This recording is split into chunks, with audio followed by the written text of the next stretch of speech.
জামাতে নামাজ পড়ার সময় অজু ভেঙে গেছে, তখনও নামাজ 2 রাকাত বাকি আছে, আর এই অবস্থায় আমি সামনের দিকে দাঁড়িয়েছি, এখন আমি বের হতে পারছি না। তাহলে আমি যদি মুসল্লিদের সাথে রুকু সিজদা তাসবিহ করতে থাকি তাহলে কি আমার গুনাহ হবে? চমৎকার একটি প্রশ্ন। মানুষ মাত্রই নামাজের মধ্যে ঢোকার পরে অনেক সময় অজু ভেঙে যেতে পারে।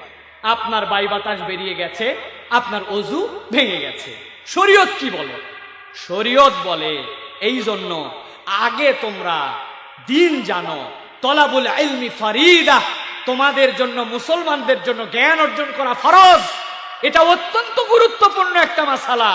এই মাসালা না বুঝলে আপনার জন্য বড় ক্ষতি। শরীয়ত বলছে আপনি নামাজে দাঁড়িয়ে গেছেন জামাতে, ধরেন প্রথম কাতারে ইমামের ডান পাশেই, আপনার অজু ভেঙে গেছে, কোনো লজ্জা নাই, মানুষ হিসাবে আপনার অজু ভাঙতে পারে। শরীয়ত বলছে সাথে সাথে তার নাকটা সে চেপে ধরবে। কি করবে? এখন যেই না নাক চেপে ধরবে, মুসল্লিরা তো চোখ বন্ধ করে নামাজ পড়বে না, শরীয়তে চোখ বন্ধ করে নামাজের ইজাজত নাই। আপনারা দেখবেন নাক চেপে ধরেছে, মানে আপনি বুঝে ফেলবেন, আপনিও শরীয়তের জ্ঞান জানেন, এই ব্যক্তির অজু ভেঙে গেছে। তখন আপনাকে নামাজের মধ্যে একটু সাইড দিয়ে দিতে হবে, কেবলার দিক থেকে যেন বুক না ফেরত যায়। কেবলার দিকে মুখ থাকবে কিন্তু একটু সরে গেছেন, ও আস্তে আস্তে করে ফাঁক দিয়ে পিছন দিয়ে বের হয়ে যাবে। বের হয়ে যেয়ে সেখানে সে অজু করবে, অজু করে কোনো কথা বলবে না, আবার এসে নামাজে শরীক হয়ে যাবে, তার নামাজ পূর্ণ হয়ে যাবে। এখন ওই ব্যক্তি জানে না ও বের হবে কেমন করে, আপাতত নাক ধরছে, আপনি জানেন না নাক ধরলে কি হবে, আপনাকে একটু ঘুতা দিচ্ছে, আপনি তো স্টিল বডি, ব্যাক কলকাতাকার, আরো টাইট দিচ্ছেন, মানে ওকে বুঝাচ্ছে দাঁড়া দাঁড়া, নামাজের মধ্যে কেউ যায় নাকি? আপনি বুঝছেন যে আমি মাসলা বুঝছি, আপনি কিছুই বুঝেন না। মাসলা ক্লিয়ার? অজু চলে গেছে, নাক ধরবেন, আস্তে করে ফাঁক দিয়ে পিছনে বেরিয়ে আসবেন।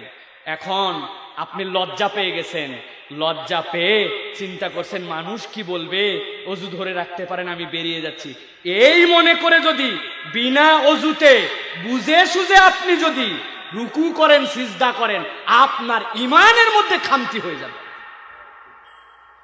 সালাতের পূর্ব শর্ত তাহারাত। অজু ছাড়া সালাত পড়লে কেউ যদি ইচ্ছা করে তার ইমান চলে যাবে। এত কঠিন, ইমান ভঙ্গের কারণ হয়ে যেতে পারে বুঝে সুঝে যদি তাচ্ছিল্য করে।